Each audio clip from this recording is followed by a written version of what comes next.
Skyforge is getting a massive overhaul, EVE Online is going free to play, all that and more. I'm Zach Sharps and this is Free to Play Weekly.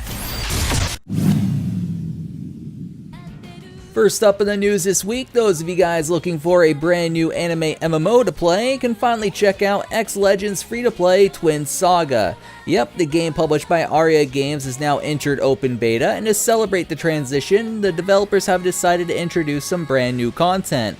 That content is the Dragon Knight, which is a new class, a new level cap raised to 65, and brand new dungeons for players to check out. During the closed beta, their statistics showed that players spent 250,000 hours playing the game, and only 22 players, surprisingly, actually hit the level cap. If you're into more anime-type MMORPGs, the game doesn't look half bad, and our own Mike Byrne aka Magic Man did do a first look for it. So be sure to check that out on the channel if you're interested.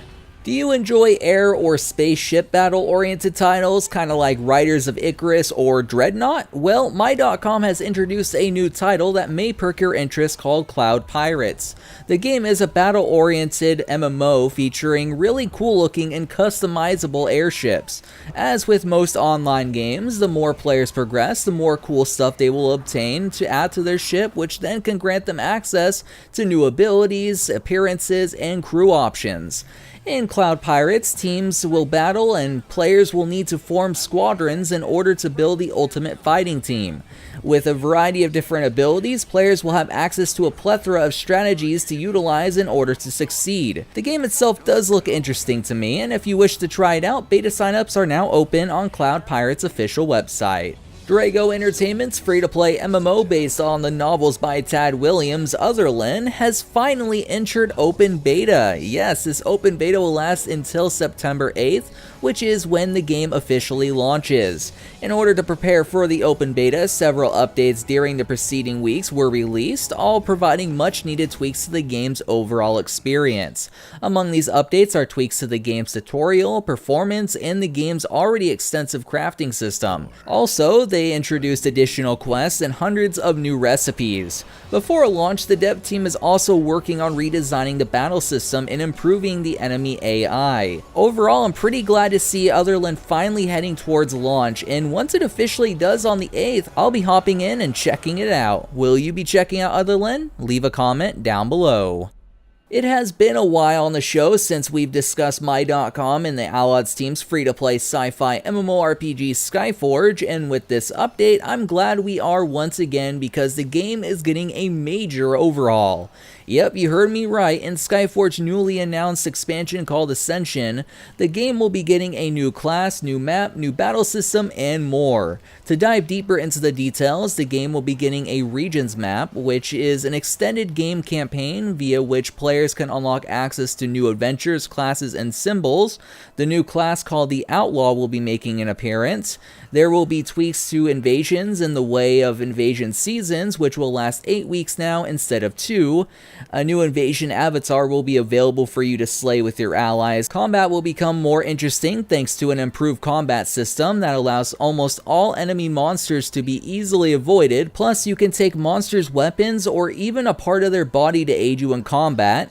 The progression caps that I've bashed them so much for on the show will finally be removed for good, and the game will be getting a politics system in the form of the Council of the Gods. Wow, that is a ton of new additions and tweaks. Hell, it might even get me back into the game once Ascension releases this fall. What about you guys? Did it convince you to return to godhood? Things aren't looking so great for South Korean MMO companies, at least according to a report on the Financial Times. A blog post discussing the crisis the country's gaming market is dealing with attributes it to gamers embracing mobile gaming, as well as major companies such as NCSoft and Nexon being unable to successfully enter that particular market. Part of these companies' lack of success stems from the steep competition found in China. Chinese companies have a foothold in the mobile market, so they are finding much more success, thus driving players toward their games. At the same time, another issue is the apparent decline in player interest in traditional online role-playing games, which require a significant time investment from the player. Instead, players are opting for more fast-paced games that take minutes to play, such as MOBAs or team-based shooters. Overall, this isn't very surprising to me, but it does beg a question, so it's time for the question of the week. Last week on the show, as some of you guys already know, I made an error in regards to Revelation Online's payment model. Thus, the question of the week didn't make much sense anymore, since My.com has indeed disclosed that Revelation Online will be free to play. Apologies about that, and if you wish to hear a more in-depth explanation, I did do an update video for last week's show, which is up on the channel. However, this week there was no confusion, which is good, so if you wish for your comment to be possibly featured in next week's show, make sure to leave a comment down below. This week's question is, in regards to the frequency of MMO releases, do you think it's better for less MMOs to release so developers maybe innovate more, or do you want more MMOs to release with smaller, more frequent iterations to the standard formula?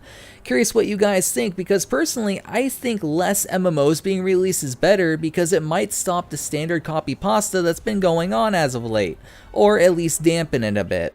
Last up in the news this week, CCP's long-running sci-fi MMO, EVE Online, will soon be opening up to a lot more people. Yep, CCP has revealed its plans for a free-to-play model, but it is limited in a fair bit of ways.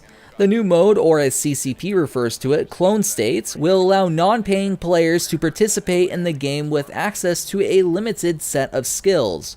This is known as the Alpha Clone. Paying players, whether using Cash or Plex, will have access to the full set of skills as Omega Clones. These free-to-play Alpha Clones will be able to participate in most in-game activities. They will, however, have a limited faction set of skills available to them.